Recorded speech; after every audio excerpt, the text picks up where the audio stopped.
तो एक बार फिर से आपके अपने YouTube चैनल बेंजीन 16 में आपका हार्दिक अभिनंदन है। तो प्यारे विद्यार्थी, हमने आप लोगों के लिए पिछली क्लास में क्या पढ़ाया था, 12th क्लास में 12th क्लास की बात कर रहे हैं हम, अभी 10th की नहीं कर रहे। 10th की आज हमने बहुत सारी वीडियो डाली थी, वैसा अपलोड की थी आज ही हमने। तो आज हमने आप लोगों के लिए वैद्युत अपघटनीय शैली पढ़ाया था, वैद्युत रासायनिक शैली पढ़ाया था 12th क्लास वालों के लिए केमिस्ट्री में। तो केमिस्ट्री में हम लेकर आए हैं इस बार महत्वपूर्ण टॉपिक है, 2025 में पूछे जाने वाला टॉपिक, आपको दिख भी रहा होगा पीछे, वैद्युत अपघटनीय सेल और वैद्युत रासायनिक सेल में अंतर। क्या लिख रहा है? वैद्युत अपघटनीय सेल और वैद्युत रासायनिक सेल में अंतर। बात आई समझ में? तो प्यारे विद्यार्थी बने रहिएगा हमारे साथ। आप लोगों को एक बात कह देना चाहता हूँ मैं, अगर आपको वीडियो क्वालिटी अच्छी नहीं, साफ नहीं दिख रही है क्लियर, तो मेरा आपसे अनुरोध है कि आप अपनी फ़ोन की क्वालिटी बढ़ा लें, क्योंकि अभी हमारी जो वीडियो शूट हो रही हैं वो हमारे कैमरे से हो रही है। अभी आर्थिक तंगी के कारण कैमरा नहीं है। जैसे जैसे हम पे बजट बनेगा वैसे हम कैमरा ला देंगे। आप हमारा सपोर्ट कीजिएगा। हमसे जो बड़े भाई हैं वो मैथ की स्पेशल बना रहे हैं आप लोगों के लिए, 10th और 12th वालों के लिए फ़िलहाल अभी। फिर उसके बाद बनाएंगे वो 11th की, और 11th की मैं भी बाद में बनाऊँगा। पहले आप लोगों बोर्ड वाले बच्चों के लिए फोकस करेंगे, उसके बाद हम 11th की बनाएंगे पूरी केमिस्ट्री की पूरी कंप्लीट। उधर भैया हमारे जो बड़े भैया हैं वो 10th 11th क्लास की बनाएंगे। तो आप लोगों के लिए हम दोनों भाई समर्पित हैं। बस आप लोग हमारा सहयोग कीजिए, चैनल को लाइक कीजिए, सब्सक्राइब कीजिए और कमेंट करना ना भूलें। जिस टॉपिक की आपको चाहिए, जो टॉपिक आप पर नहीं आता हो, उस टॉपिक की आप हमारे लिए केमिस्ट्री में या फिर मैथ में हमारे लिए सेंड कीजिए कि सर हमारे लिए इस टॉपिक की बनाइए और बेहतरीन बनाइए। हम निश्चित तौर से वादे से कहते हैं आपके लिए स्पेशल में उसी वीडियो को सेंड करेंगे, बनाएंगे आप लोगों के लिए। आप हमें अपनी परेशानी तो बताइएगा, आप अपनी परेशानी बताइएगा, हम उसी के अनुसार आप लोगों के लिए वीडियो अपलोड करते रहेंगे। बात आई समझ में? एक तरफ से पढ़ा रहे हैं हम, पूरी केमिस्ट्री फिनिश करेंगे 10th वाले बच्चों के लिए और 12th वाले बच्चों के लिए। इधर मैथ की 10th वाले बच्चों के लिए और 12th वाले बच्चों के लिए पूरा मैथ फिनिश करेंगे। बात आई समझ में? तो आज हम इस वीडियो में 2025 के बोर्ड के एंगल से ये क्वेश्चन मुझे इम्पोर्टेंट लग रहा है। क्या? वैद्युत अपघटनीय सेल और वैद्युत रासायनिक सेल में अंतर। बात आई समझ में? तो अब देखिएगा मेरे प्यारे विद्यार्थियों, आप इस प्रकार चार्ट बना लीजिएगा। बन गए चार्ट। इधर चार्ट में क्या लिखेंगे? इधर लिखेंगे क्या? वैद्युत अपघटनीय सेल। क्या लिखेंगे? वैद्युत अपघटनीय सेल, वैद्युत अपघटनीय सेल, अपघटनीय सेल। और इधर क्या लिखेंगे? वैद्युत रासायनिक सेल। क्या लिखेंगे? वैद्युत रासायनिक, वैद्युत रासायनिक सेल। ठीक है साहब। अब इस चार्ट को इस प्रकार कर लीजिए, थोड़ा अच्छा लगेगा, क्योंकि आजकल दुनिया अच्छे के पीछे ज़्यादा है अच्छाई के पीछे ज़्यादा, अच्छे के मतलब डेकोरेशन होनी चाहिए, चाहे दिखावटी के पीछे ज़्यादा है। सच्चाई के पीछे कम है, दिखावटी के पीछे ज़्यादा है। बात है समझ में? तो देखिएगा, अब नंबर 1 डालिएगा, नंबर 1। ठीक है। इसमें इस सेल में क्या होता है? वैद्युत अपघटीय सेल में क्या होता है? विद्युत ऊर्जा का रासायनिक ऊर्जा में परिवर्तन, विद्युत ऊर्जा का रासायनिक ऊर्जा में परिवर्तन। और वैद्युत रासायनिक सेल में क्या होता है? रासायनिक ऊर्जा का विद्युत ऊर्जा में परिवर्तन। उल्टा होता है बस। क्या अंतर है? इस सेल में, इस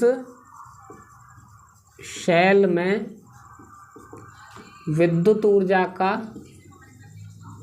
विद्युत ऊर्जा का, विद्युत ऊर्जा का रासायनिक ऊर्जा में, रासायनिक ऊर्जा में, रासायनिक ऊर्जा में परिवर्तन, रासायनिक ऊर्जा में परिवर्तन होता है, परिवर्तन होता है। बात है समझ? इस सेल में विद्युत ऊर्जा का रासायनिक ऊर्जा में परिवर्तन होता है। उसमें क्या लिखेंगे मेरे बच्चों? नंबर 1 कि रासायनिक, इस सेल में क्या लिखेंगे? इस सेल में, इस सेल में, सेल में रासायनिक ऊर्जा का रासायनिक ऊर्जा का विद्युत ऊर्जा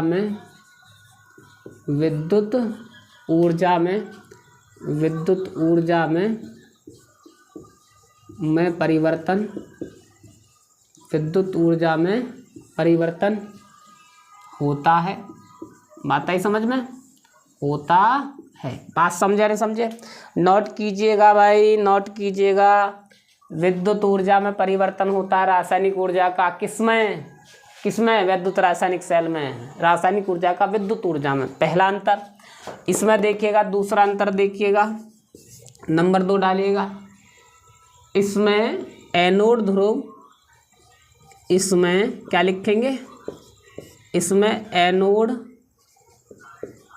एनोड धन ध्रुव पर होता है। इसमें एनोड क्या लिखेंगे? धन ध्रुव पर होता है। बात आई समझ में? उधर क्या लिखेंगे? इसमें एनोड ऋण ध्रुव पर होता है। इसमें एनोड क्या लिखेंगे?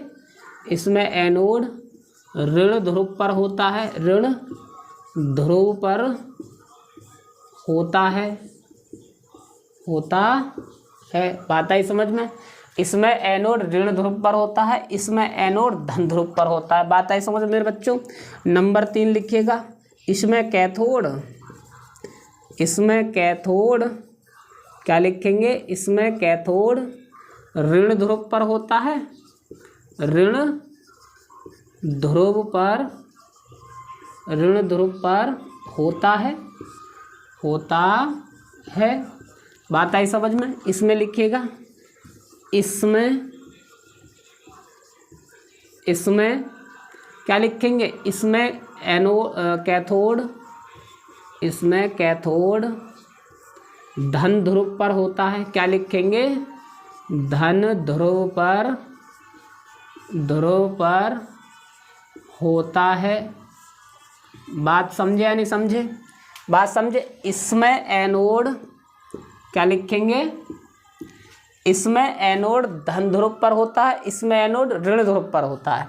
इसमें कैथोड ऋण ध्रुव पर होता है, इसमें कैथोड धन ध्रुव पर होता है। बस उल्टा होता है, ठीक है। इसमें श्वेत, इसमें रेडॉक्स अभिक्रिया श्वेत नहीं होती है, उसमें रेडॉक्स अभिक्रिया श्वेत होती है, ठीक है। क्या लिखेंगे मेरे बच्चों? नंबर 4 लिखिएगा। इस सेल में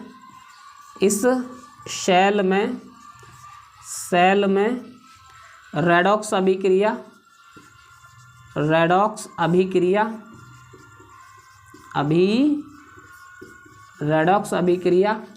श्वेत नहीं होती है। क्या लिखेंगे? श्वेत नहीं होती है।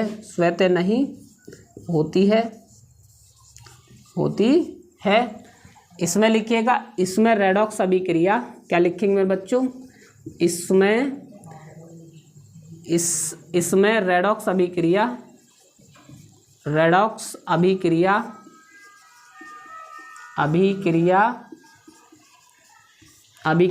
श्वेत होती है। क्या लिखेंगे? श्वेत होती है। बात आई समझ में?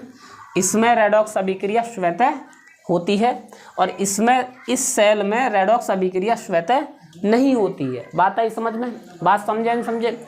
इस सेल में बाह्य ऊर्जा की आवश्यकता पड़ती है, उसमें बाह्य ऊर्जा की आवश्यकता नहीं पड़ती। उसमें मतलब इस वाले सेल में स्वयं उत्पन्न होती है ऊर्जा, रासायनिक ऊर्जा स्वयं होती है। रासायनिक ऊर्जा का विद्युत ऊर्जा में परिवर्तन होता है, स्वयं बनाता है वो। इसमें हमको देना पड़ता है, इसमें विद्युत देना पड़ता है। विद्युत देंगे तब जलेगा, इसमें विद्युत देना पड़ेगा, उसमें स्वयं उत्पन्न हो जाएगा। इसमें विद्युत की इसमें बाह्य ऊर्जा की आवश्यकता पड़ती है। क्या लिखेंगे? इस सेल में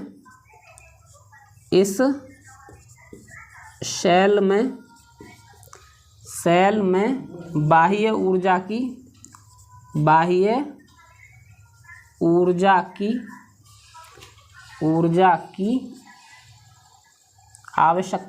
है। आवश्यकता पड़ती है। आवश्यकता पड़ती है। इस सेल में बाह्य ऊर्जा की आवश्यकता नहीं पड़ती है। इस सेल में बाह्य ऊर्जा की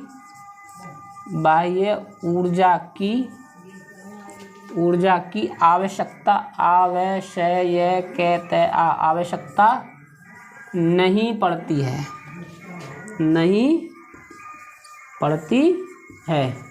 बात आई समझ में? इस सेल में बाह्य ऊर्जा की आवश्यकता पड़ती है, इस सेल में बाह्य ऊर्जा की आवश्यकता नहीं पड़ती है। ये स्वयं उत्पन्न करता है। क्या करता है मेरे बच्चों? स्वयं उत्पन्न करता है। बात आई समझ में? बात समझे नहीं समझे? इस सेल में लवण सेतु नहीं होता है, लेकिन इस सेल में लवण सेतु होता है, मैंने पढ़ाया होगा। इस सेल में लवण सेतु होता है, उस सेल में लवण सेतु नहीं होता है। बात समझे नहीं समझे? इस सेल में नंबर 6 लिखिएगा। क्या लिखेंगे? इस सेल में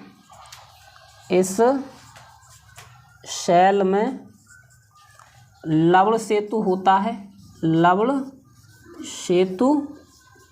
लवण सेतु नहीं होता है। ठीक है। और इसमें क्या लिखेंगे? इस सेल में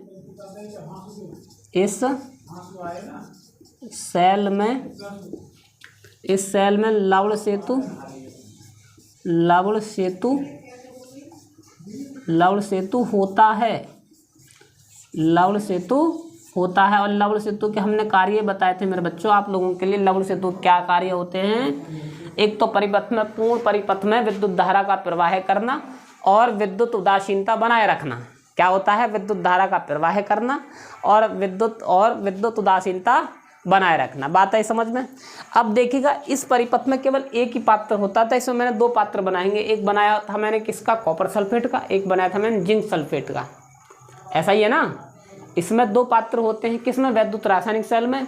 और वैद्युत अपघट्य सेल में क्या होता है? एक पात्र होता है। तो लिखिएगा इसमें एक पात्र होता है। नंबर 7 मेरे बच्चों दिख नहीं रहा होगा तो देखिएगा गौर से। इसमें एक पात्र होता है। इसमें एक पात्र होता है। एक पात्र होता है। बात आई समझ में? और इसमें लिखिएगा, इसमें क्या लिखेंगे मेरे बच्चों? इसमें 2 पात्र होते हैं। इसमें दो पात्र होते हैं। इसमें 2 पात्र होते हैं। बात आई समझ में? समझे या नहीं समझे? इसमें 2 पात्र होते हैं। क्या होते हैं मेरे बच्चों? 2 पात्र होते हैं। किसमें? वैद्युत रासायनिक सेल में। ठीक है। बात आई समझ में? इतने अंतर होते हैं। एक आध अंतर और छूट गया होगा तो कोई दिक्कत नहीं है। 7 अंतर तो बहुत है, हमने 7 कराया आप लोगों के लिए। पहला अंतर क्या कराया मेरे बच्चों? पहला अंतर देखिएगा, अगर दिख नहीं रहा होगा तो इस सेल में विद्युत ऊर्जा का रासायनिक ऊर्जा में परिवर्तन होता है। इसमें क्या होता है? इसमें रासायनिक ऊर्जा का विद्युत ऊर्जा में परिवर्तन होता है। बात आई समझ में? इसमें एनोड क्या होता है? धन ध्रुव होता है। क्या होता है? धन ध्रुव होता है। इसमें एनोड क्या होता है? ऋण ध्रुव होता है। क्या होता है? ऋण ध्रुव। इसमें कैथोड ऋण ध्रुव होता है। क्या? इसमें कैथोड ऋण ध्रुव होता है वैद्युत अपघटनीय सेल में। इसमें कैथोड क्या होता है? धन ध्रुव होता है। बात आई समझ में? इतना ही अंतर बता रहा हूँ मैं, जो अंडरलाइन कर रहा हूँ। इसमें इस सेल में रेडॉक्स अभिक्रिया स्वतः नहीं होती है, यानी कि बाहर से ऊर्जा देने पर होती है। बाहर से ऊर्जा देने पर होती है। जब ऊर्जा देंगे एकदम क्या होगी? रेडॉक्स अभिक्रिया होगी। इसमें ऊर्जा स्वतः होती है। क्या होती है? इसमें रेडॉक्स अभिक्रिया स्वतः होती है। इसमें स्वतः नहीं होती है। बात आई मेरे बच्चों समझ में? तो इस सेल में बाह्य, ये बाह्य लिख रहा है, कभी आप कुछ और समझें। बाह्य क्या लिख रहा है? बाह्य। इस सेल में बाह्य ऊर्जा की आवश्यकता पड़ती है। इस सेल में बाह्य ऊर्जा की आवश्यकता नहीं पड़ती है। स्वयं देता है वो ऊर्जा, स्वयं उत्पन्न होती है। आगे देखिएगा, इस सेल में लवण सेतु नहीं होता है। इस सेल में लवण सेतु नहीं होता है भाई। और इस सेल में लवण सेतु होते हैं। लवण सेतु होता है, मैंने लवण सेतु के बारे में बताया भी था। बात आई समझ में? और इस सेल में एक पात्र होता है। क्या होता है? महत्वपूर्ण बिंदु। ये मुझे ऊपर लिखना चाहिए था सबसे छोटे में कि इस सेल में एक पात्र होता है, इस सेल में दो पात्र होते हैं। मेरे बच्चों क्या होते हैं, इस सेल में दो पात्र होते हैं। बात आई समझ में। तो मेरे बच्चों मैंने आज आप लोगों के लिए समझाया क्या, वैद्युत अपघटीय सेल और वैद्युत रासायनिक सेल में अंतर। बात आई समझ में। बेटा 12th क्लास के बच्चे और 10th क्लास के बच्चे आप लोग मेहनत पे ध्यान दीजिएगा, फोकस कीजिए केवल मेहनत पे। बात आई समझ में। कहीं कोई ध्यान मत दीजिएगा, पहले कैरियर पर ध्यान दीजिएगा भाई। आप लोग अपना कैरियर बनाइए, परसेंटेज बनाइए अच्छी, तब जाके कहीं और हाँ ध्यान दीजिएगा नालायकों। बात आई समझ में।